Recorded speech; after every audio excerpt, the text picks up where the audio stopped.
우리 이렇게 한번 인사합니다. 예수님의 이름으로 사랑하고 축복합니다. 저도 여러분들을 예수님의 이름으로 사랑하고 축복합니다. 오늘도 동영상으로 예배드리는 성산가족 여러분들도 예수님의 이름으로 사랑하고 축복합니다. 한번 따라 하십니다. 너희가 진리를 순종함으로 너희의 영혼을 깨끗하게 하여 거짓이 없이 형제를 사랑하기에 이르렀으니 마음으로 뜨겁게 서로 사랑하라. 할렐루야. 여러분의 뜨거운 마음의 사랑이 전달되어서 행복합니다. 그런 행복함이 날마다 삶 가운데 이루어질 간절히 소망합니다.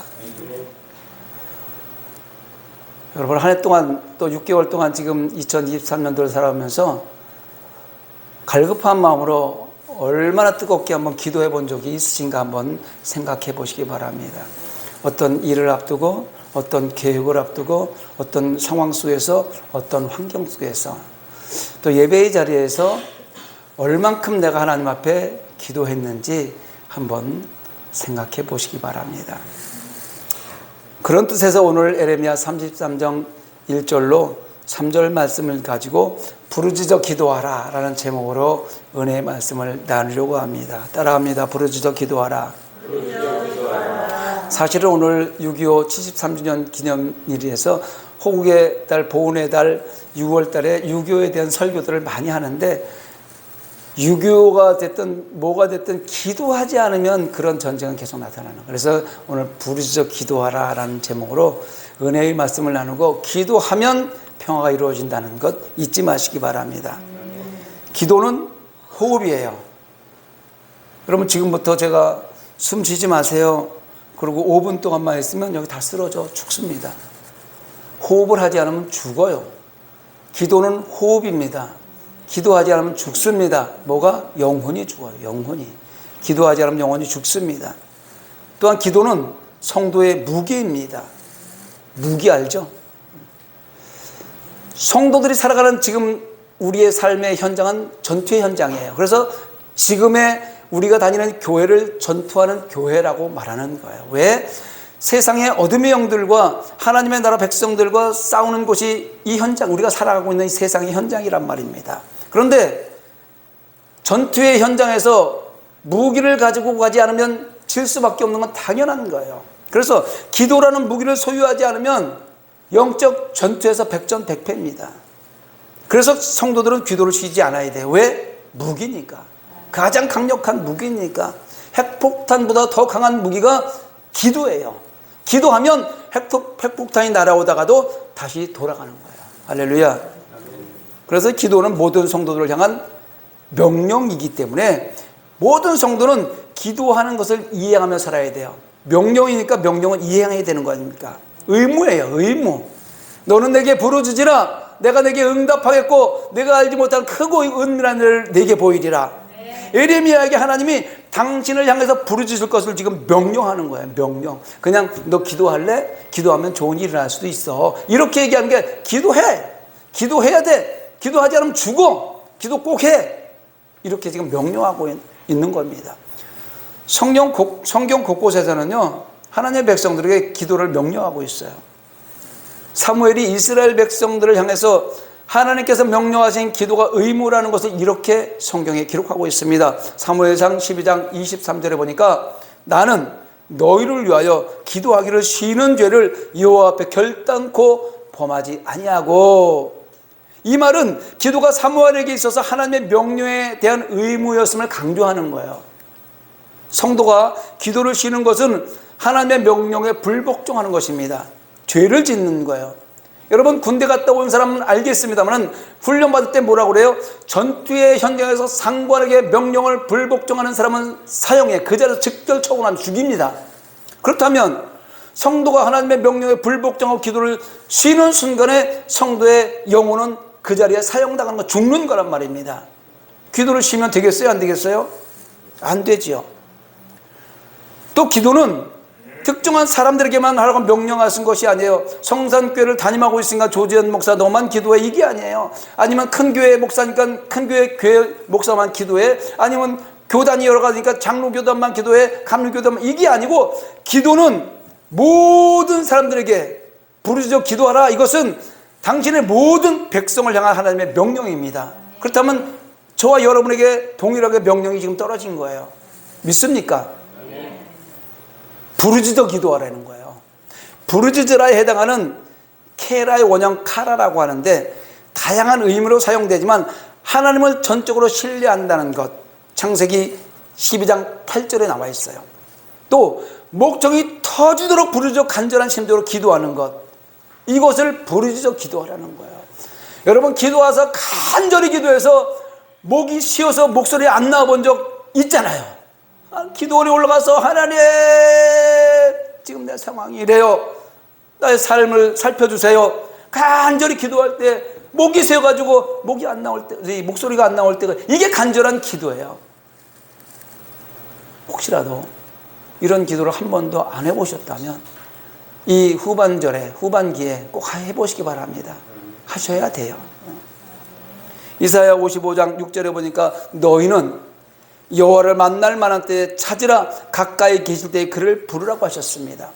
너희는 여호와를 만날 만한 때에 찾으라는 건 기도해야지 하나님을 만날 수 있다는 거예요. 지금 하나님은 이곳에 계실까요, 안 계실까요? 내 옆에 지금 바로 계셔요. 그런데 나는 그냥 아무 생각 없이 그냥 예배 자리에 앉아서 그냥 목사님이 하는 얘기니까 듣고, 이쪽 귀로 듣고 시간만 지내고 이렇게 있으면은요, 하나님께서 옆에 앉아서 나도 너 몰라? 그냥 딴 거 하신단 말이에요. 근데 그 하나님 앞에 간절히 찾으면 내가 너 다 알아. 내가 네 마음 다 알아. 네가 지금 뭘 찾는지 다 알아. 이렇게 지금 말씀해 주시는 걸 믿으시기 바랍니다.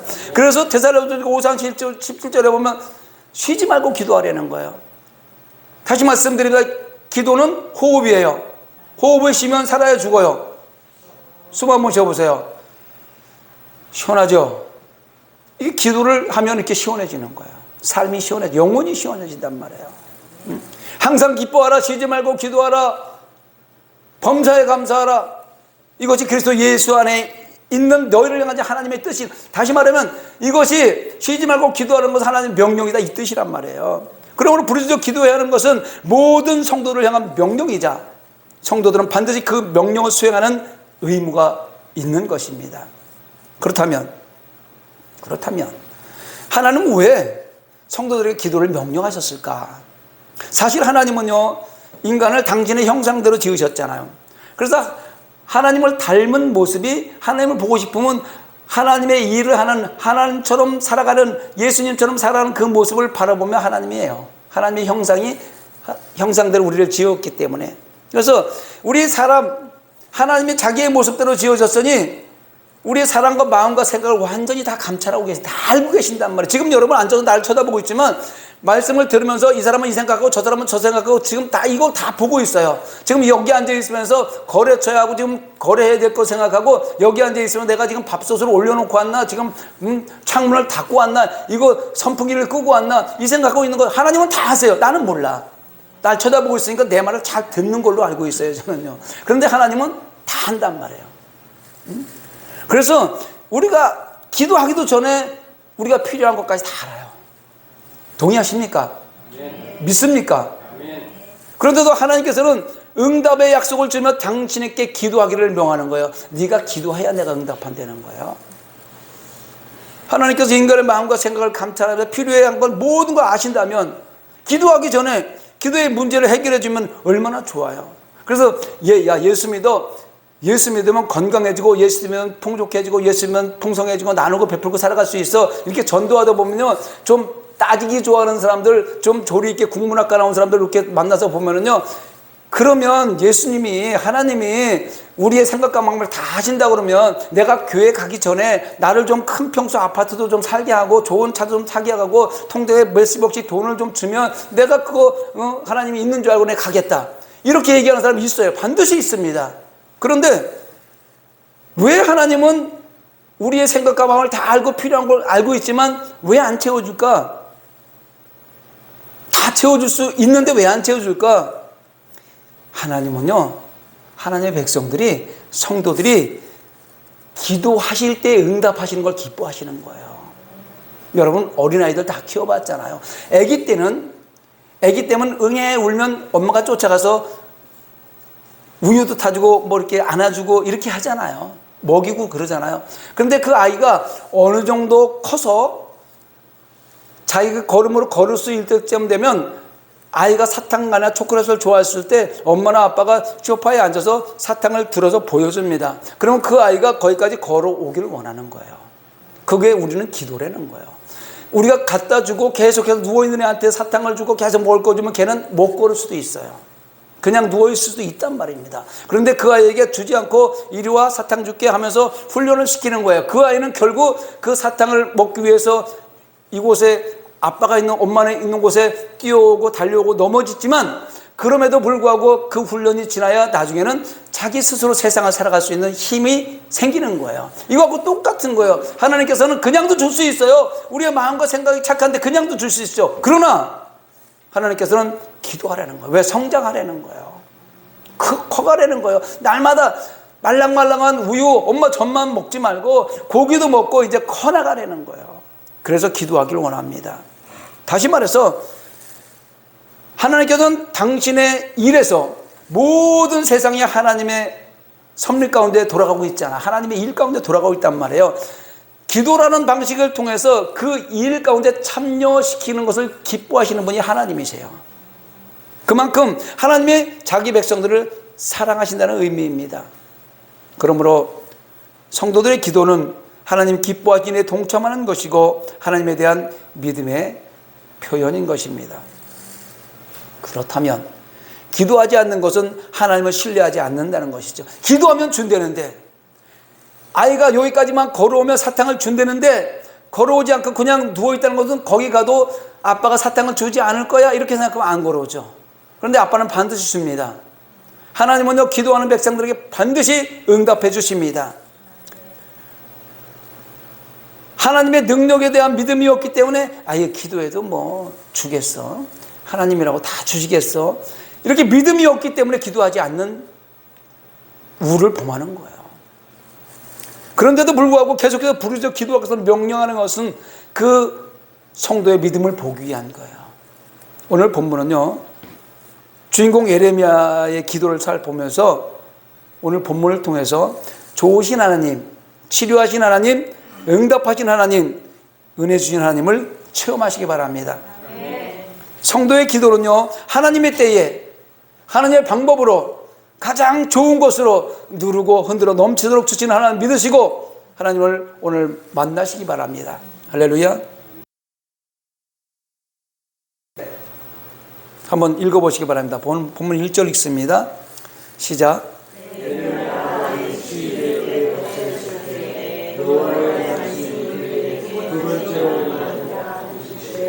아멘. 예레미야가 지금 시위대 뜰에 갇혀져 있어요. 감옥에 들어가 있단 말입니다. 감옥에 있다는 것, 갇혀 있다는 것은 고난 중에 있다는 거예요. 몸이 구속되어 있기 때문에 부자연스럽단 말입니다. 왜 들어갔나요? 동족들에게, 이스라엘 백성들에게 바른 말을 하다가 잡혀 갇혀 있는 상황이다 보니까 부자연스럽고 답답해요. 요즘에 바른 말하는 사람을요 사람들이 매장시킬 때가 있어요. 바른 말하고 하나님의 진리대로 사는 사람들을 바보 취급하고요 왕따시키고요 없는 사람 취급해요. 투명인간 취급할 때가 있어요. 세상이 그래요.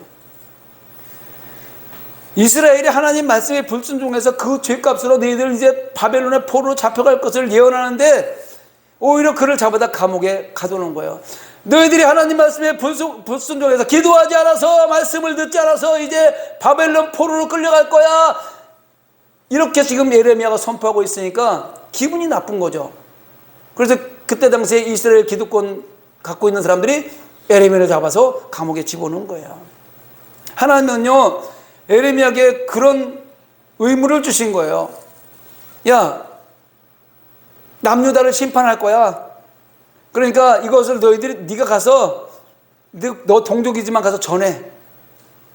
그래서 예레미야가 가는 곳마다 뭐라고 그래요? 내가 너희를 이 땅에 쫓아내어서, 이거 하나님 말씀이에요. 내가 너희를 이 땅에서 쫓아내어 너희와 너희 열조의 알지 못하던 땅에 이르게 할 것이며, 이 땅이 아니라 네가 전혀 알지 못하는 땅으로 지금 쫓아낼 것이며, 이 온 땅이 황폐하여 놀림이 될 것이며 70년 동안 바벨론을 왕으로 섬기리라. 이 말을 하나님께서 주고, 너 이거 그대로 가서 너네 동족들한테 정해. 지금 저한테 광명사거리에 나가서 광명시는 곧 망합니다, 그거 인정해야 돼요. 그러니 여러분들은 그거 인정하고 끌려가세요, 이렇게 지금 외치면 미쳤다고 그러죠. 당장 잡아 가두지요. 똑같은 거예요. 선지자라는 사람은 그 나라를 위해서 기도하는 사람이잖아요. 근데 나라가 어려울 때에 백성들을 위로하고 소망의 메시지를 전해야 하는데, 에레미야는 평안하다, 소망이 있다고 선포하는 당시에 다른 거짓 선지자들과 달리 여호와 하나님으로부터 이 같은 절망의 메시지를 전하도록 부름을 받았으니 얼마나 안타깝고 또 어려웠겠습니까? 예레미야의 삶은 한마디로 가시밭길이었습니다. 망한다는 거예요. 끌려간다는 거예요. 지금 이 상태는요, 예레미야가 지금 두 번째 하나님 말씀을 듣는 시위대들에 갇혀있는 이 상태는요, 바벨론에 벌써 1차 포로로 다니엘이 잡혀가고 2차 포로로 잡혀가고 3차 마지막 예루살렘 멸망의 바로 직전인 상황이에요. 그래서 바벨론 군대들이 예루살렘 성을 완전히 포위하고 있는 그런 상황이에요. 그럼에도 불구하고 지도자들은요, 거짓 선지자들은 괜찮아요, 걱정하지 마세요, 왕이요 지금까지 우리 예루살렘 성 침공당한 적 없어요, 걱정하지 마시고요 그냥 평안하게 사세요, 이렇게 얘기하고 있는데, 에레미야는 반대로 망할 거야, 인정해, 이제는 하나님의 시간이 끝났어, 다시는 용서하는 시간이 없어, 이제 70년 동안 포로로 가야 돼. 여러분, 우리가 36년간 일제에 그 압제당할 때 36년간인데도 얼마나 긴 시간이었습니까? 근데 지금 70년간을 포로로 끌려간다고 지금 예언하고 있는 거예요.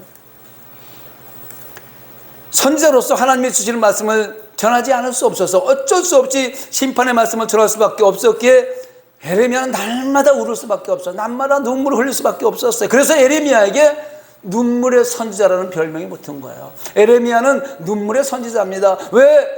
하나님이 주시는 말씀이 좋은 말씀이 아니고 희망의 말씀이 아니고 소망의 말씀이 아니고 잘 된다는 말씀이 아니고 망할 거야, 이제 문 닫을 거야, 예루살렘 포위다, 끝났어, 70년 동안 가서 포로 생활해, 70년 동안 가서 너희 후손들과 너희들이 가서 종노릇해, 이 말씀을 전해야 되니 얼마나 가슴이 찢어지겠느냐, 이 말입니다.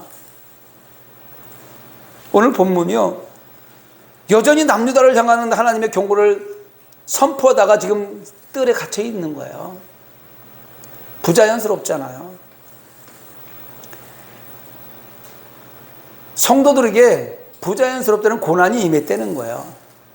그런데 성도들의 삶의 고난의 시간을 배열하신 하나님의 뜻이 있음을 깨달아야 돼요. 우리가 살면서 좋은 날만 있었습니까?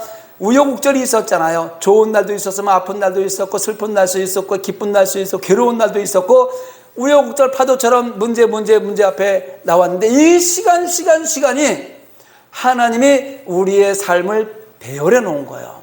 오늘 저와 여러분의 만남의 이 시간도요, 그냥 우연이 아니에요. 하나님께서 오늘 이 시간을 저와 여러분의 만남을 배열해 놨기 때문에 만남의 성사가 이루어진 겁니다. 믿습니까? 고난 가운데 만나잖아요. 우리가 인간의 삶을 살아가면서 고난이 세 가지로 와요. 선미적 고난이 있고, 일반적 고난, 환경적 고난, 다시 말하면 코로나 같은 고난은 누구도 피해갈 수 없는 고난이잖아요. 선미적 고난은 하나님의 일을 성취하기 위해서 요셉같이 미리 애굽에 팔려가는 그런 것도 섭리적 고난이라고, 일반적 고난, 환경적 고난은 누구도 피해갈 수 없는 고난, 전염병이라든가 아니면 전쟁으로 일어나는 그런 피해, 이런 것들을 일반적 고난, 환경적 고난이라고 그래요. 그런데 우리 개개인이 고난을 받을 때 가장 큰 고난은 뭐냐면 징계적 고난이에요. 내 잘못으로 인해서 받는 고난이 많단 말입니다. 기도하지 않는 죄를 범해서, 말씀을 제대로 이행하지 않는 죄를 범해서, 그래서 받는 징계적 고난이 가장 많아요. 그래서 징계적 고난인 것을 깨달았으면 하나님 잘못했어요 했을 때 이것이 하나님의 섭리적 고난으로 바뀌어서 우리가 하나님의 섭리 가운데 들어가서 하나님 배우려는 시간을 살아가고 있는 겁니다. 할렐루야. 그래서 성도는 고난 중에 하나님의 도움을 간절히 원하며 고난 중에 스스로를 무지함을 깨닫고 만왕의 왕 만주의 주를 찾아 기도하게 되는 것입니다. 그래서 간혹 하나님은요, 하나님의 백성들을 아무도 없는 광야라는 감옥에 집어넣습니다. 여러분 지금 힘들고 어렵습니까? 하나님이 배열해놓은 광야 가운데 들어와 있는 거예요. 아무도 없어요. 캄캄한 밤일 수도 있어요. 광야는요, 전갈과 들짐승들과 불뱀이 있어요. 언제 물려 죽일지 몰라요. 그런 광야 가운데 우리를 집어넣는 거예요. 그것이 우리는 영혼의 감옥이에요. 광야는 하나님을 독대하는 자리일 수도 있어요. 왜? 고난 가운데 혼자 남아있으니까 아무도 의지할 것 없어요. 도와줄 사람도 아무도 없어요. 누구를 의지해야 돼요? 하나님밖에 없어요. 그래서 광야의 삶은 하나님을 만나는 자리라는 것을 깨닫기 바랍니다. 그것은 하나님의 세미한 음성을 들을 수 있는 자리가 되는 거예요. 광야에서는 아무 소리도 안 들어요. 귀뚜라미 소리? 아니면 짐승의 울음소리, 가끔 사람 소리, 자동차 다니는 사람, 비행기 날아가는 소리 안 들려요. 광야 가운데는요. 그냥 조용한데 그냥 무서움만 엄습해 오는 거예요. 그럴 때 하나님께서 사랑하는 아들아, 사랑하는 딸아, 세미한 음성이 들려오는 곳이에요. 잘 들어보시기 바랍니다. 그래서 고난이 유익이라는 거예요. 고난 가운데 내가 광야 가운데 들어가 있으면 하나님을 만날 수 있는 시간이 되었다는 거예요. 믿습니까? 하나님은 사람들 중에 많은 사람들이 고난의 현장에서, 하나님의 사람들은 고난의 현장에서 하나님을 만났어요. 거기서 하나님의 음성을 들은 사실을 발견할 수 있습니다. 몇 가지 살펴볼까요? 야곱이 형을 피해서, 형을 속이고 아버지를 속이고 이제 죽음 앞에서 형을 피해서 도망을 가다가 개나리 보쯤 하나 메고 그 머나먼 길, 아무도 없는 길을 혼자 가다가 밤을 맞이했어요. 죽음이 엄습해오는 베델에서, 아무도 없는 황무한 빈들에서 돌베개에 베고 잠을 자다가 하나님의 음성을 들었습니다. 모세는 애굽의 궁궐에서 하나님을 만난 게 아니에요. 아무도 없는 광야, 적막함이 감도는 광야, 호렙산 떨기나무 아래서 하나님의 음성을 들었습니다. 엘리야는 갈멜살 전투 너무나 잘하잖아요. 갈멜살 전투도 완벽하게 승리한 사람이 엘리야 선지자입니다. 그런데 엘리야 선지자가 그곳에서 하나님을 만난 것이 아니라 이세벨의 그 여자의 말 한마디에 쫓겨서 광야로 들어가서 로뎀나무 아래 죽기를 간구할 때에 하나님 이제 날 그냥 죽여주세요, 이렇게 죽기를 간구할 때 확실한 하나님의 세미한 음성을 들었습니다. 사도 요한은 어떻습니까? 하나님의 말씀을 전파하다가 사람 하나 없는 유배지 밤모섬에 끌려가 있었습니다. 그때 하나님의 음성을 듣고 다시 오실 예수님을 소개하는 요한계시록을 기록한 거예요. 할렐루야. 그렇습니다. 고난의 장소는 하나님의 음성을 들을 수 있는 시간이며 적절한 장소입니다. 물론 성도가 세상 살만하고 평안의 자리에서 하나님의 음성을 들을 수 있어야 돼요. 여러분 살만하십니까? 여러분 괜찮습니까? 어느 정도 여유롭습니까? 이럴 때 하나님의 음성을 들으려고 애써야 돼요. 하지만 인간은요, 선악과 성품을 가지고 있어요. 조금 더 많이, 조금 더 높이. 이 교만한 선악과 식품을 지닌 인간은 육신적인 풍요와 번영의 시간일 때는요, 하나님을 절대 찾지 않습니다. 하나님이 사랑하는 아들아 불러도 들리질 않아요. 하나님의 음성이 들리지 않아요. 풍요로울 땐 들리지 않아요. 내가 잘난 것 같고, 내가 잘한 것 같고, 내가 열심히 한 것 같아요. 그래서 하나님의 음성을 듣지 못합니다. 혹시라도 여러분 지금 어떠한 인생의 고비를 만났습니까? 그렇다면 기뻐하세요. 하나님의 음성을 들을 수 있는 시간입니다. 조금만 인내하세요. 조금만 인내하세요. 그러면 그 자리에서 하나님께서 만나주십니다. 여러분이 해야 될 것은 그 고난의 자리, 인내의 자리에서 하나님 막 부르짖어 기도하는 거예요. 기도하시기 바랍니다. 너는 내게 부르짖으라. 내가 내게 응답하겠고 내가 알지 못한 크고 은밀한 일을 내게 보이리라. 할렐루야. 하나님은 하나님 앞에 부르짖는 하나님의 백성들을 외면하지 않으세요. 하나님은 반드시 응답하십니다. 꼭 응답하십니다. 믿습니까? 옆 사람 보면서 하나님은 응답하십니다. 꼭 응답하십니다. 네.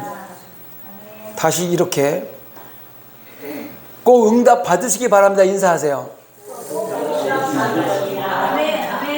네.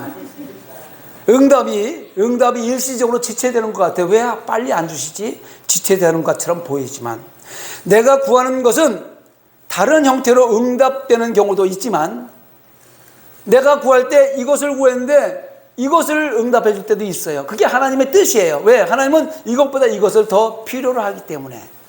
그리고 합당한 기도가 하나님한테 드려지지 않으면 하나님은 외면합니다.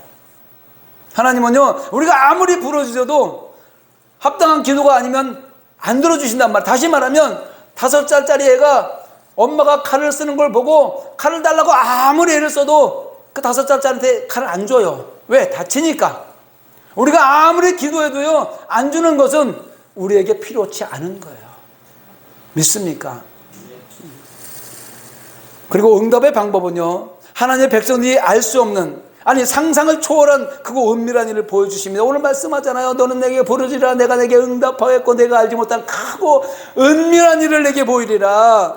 이게 왜 이 말씀하셨냐면 지금 에리벨 선자가 시대들에 갇혀 있어요. 이미 동족들은 바벨론으로 끌려가서 1차 2차 끌려가서 고난 가운데 바벨론에서 종로로 타고 있습니다. 이제 마지막으로 예루살렘 성전이 완전히 멸망되는 그런 시간이 다가온 거예요. 그래서 포위되어서 언제 함락될지 모르는 절대절명의 순간에 지금 몰려 있습니다. 에레미야가 눈물을 흘리면서 선지자적인 사명을 감당하기 위해서 하나님의 음성을 듣고 바벨론에 투항해라. 어쩔 수 없어. 버텨봐야 끝나. 이거는 하나님께서 이미 배려하는 시간이야. 버텨봐야 예루살렘 성전은 무너지고 너희들 포로로 끌려가야 돼. 그냥 싸우지 말고 피 흐르지 말고 어차피 하나님께서 끌려가라고 말했으면 끌려가.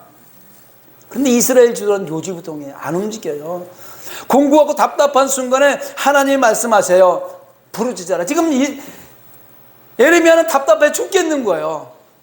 이미 포위되었고 곧 망할 건데 싸우지 말고 죽지 말고 그냥 항복하고 70년 동안 포로로 살아. 그게 하나님께서 배우려는 너희들 죄값이야 라고 얘기하는데 말을 안 듣니 얼마나 답답해요. 그러니까 예레미야에게 부르짖으라고 얘기하는 거야. 너는 내게 부르짖어라. 응? 지금 저와 여러분에게도 하나님께 부르짖으라고 하고 있어요. 우리나라 지금 살만합니까? 먹고 살만합니까? 그러나 요때가 바람 앞에 촛불이에요. 등불이에요. 언제 꺼질지 몰라요. 위태위태한 거예요. 지금 경제는 나락으로 떨어져 있죠. 전쟁이 대출금리는 수없이 올라가고 있죠. 청년들이 그 대출을 갚기 위해서 사금융으로 몰려든다고 오늘 인터넷에 떴더라고요. 얼마나 지금 어려운 시기인지 몰라요. 이럴 때 우리가 기도하지 않으면 안 돼요. 부르짖어 기도해야 됩니다. 공고하고 답답한 순간에 오늘 저와 여러분이 말씀하시는 거예요. 부르짖어 기도해. 자, 부르짖으라고 기도하라고 지금 하시는 그분이 누군가요? 만군의 여호와 하나님. 그분은 2절 한번 읽어보시기 바랍니다. 2절 시작.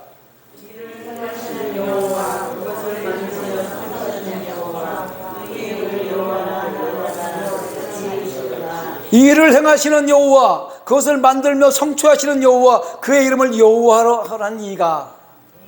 여호와라는 소리가 3번 반복해서 들어가요. 히브리 언어에 3번 반복해서 들어가면 반드시 이루어진다는 거예요. 반드시 된다는 뜻을 의미하는 겁니다.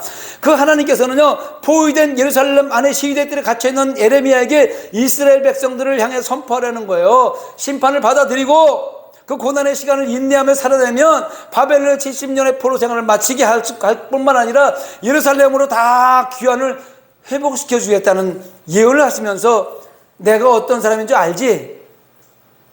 예레미야에게 얘기해 주는 거예요. 하나님 너 알지? 내가 누군지 알지? 자녀들한테 약속할 때 이러잖아요. 너 이번 약속 지키면 아빠가 해줄게.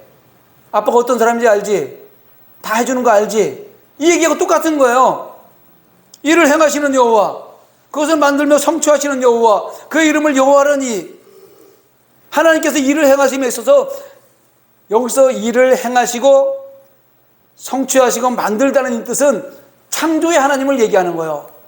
창세기 1장 1절에 나오는 그 얘기하고 똑같은 얘기예요. 창조의 하나님, 무에서 유를 만드는 하나님, 무소부지하시고 전지전능하시고 알파 오메가고 못할 게 없으면 나 알지? 애기들은요, 자기 아빠가 세상에서 최고인 줄 알아. 왜? 다 할 수 있거든요. 다 할 수 있단 말이에요. 그 아빠를 믿는 거하고 똑같은 거예요. 우리가 애기의 마음으로 하나님을 믿을 때 일을 행하시는 여호와, 그것을 만들며 성취하시는 여호와, 그의 이름을 여호와라는 그분이 지금 말씀하고 있단 말이에요. 여호와 이름은 3번이나 반복했잖아요. 그 말은 하나님이 하시려고 계획한 일은 그 누구도 그 무엇으로도 방해받지 않고 이루어지신다는 거예요. 행하시고 반드시 성취하신다는 것을 강조하기 위해서 지금 말씀하시는 겁니다. 사랑하는 성도 여러분, 이런 하나님의 신실하심, 진실하심, 전능하심의 은혜는 세상은 사악해요. 세상에 나가보세요. 보고 듣고 생각하는 것들이 다 사악합니다. 이런 세상을 살아가는 우리에게 평안과 위로를 주십니다. 지금 힘들고 어렵냐? 네가 지금 영혼으로 포로가 당했냐? 그러나 그 인내의 시간을 견뎌내면, 피투성이라도 살아있으면, 발버둥 치는 네 모습을 보고 내가 살아있으라고 했으니 살아있으면 반드시 내 때에 너를 회복시켜 줄 거야. 이 얘기 아닙니까? 위로 받으시기 바랍니다. 하나님께서 우리에게 당신을 향한 신앙의 씨를 심으시고 그 신앙을 때에 따라 자라게 하시며 영원한 천국의 소망을 주셨을 뿐만 아니라 그 신앙의 성숙을 이루어서 천국의 소망이 완성되기까지 우리의 삶 속에서 역사하십니다. 이 순간도 저와 여러분을 이끌어 가시는 거예요. 신앙의 발걸음을 한 단계 업그레이드 시켜주고 있는 거예요. 한 단계 올라가게 만들고 있는 것입니다. 빌립보서 1장 6절에 보니까 너희 안에서 착한 일을 시작하신 이가 그리스도 예수의 날까지 이루실 줄을 우리는 확신하노라. 사도 바울이 빌립보 고인들에게 향해 구원이 완성되는 그리스도의 재림의 날까지 하나님의 능력으로 지키시고 보호하실 거다, 이런 말씀입니다.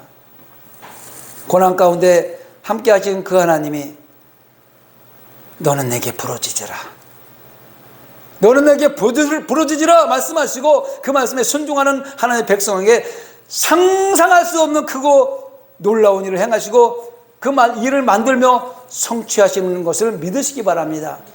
여러분이 지금 요만한 걸 구했으면요, 하나님은 이만한 걸 주려고 기다리고 계세요.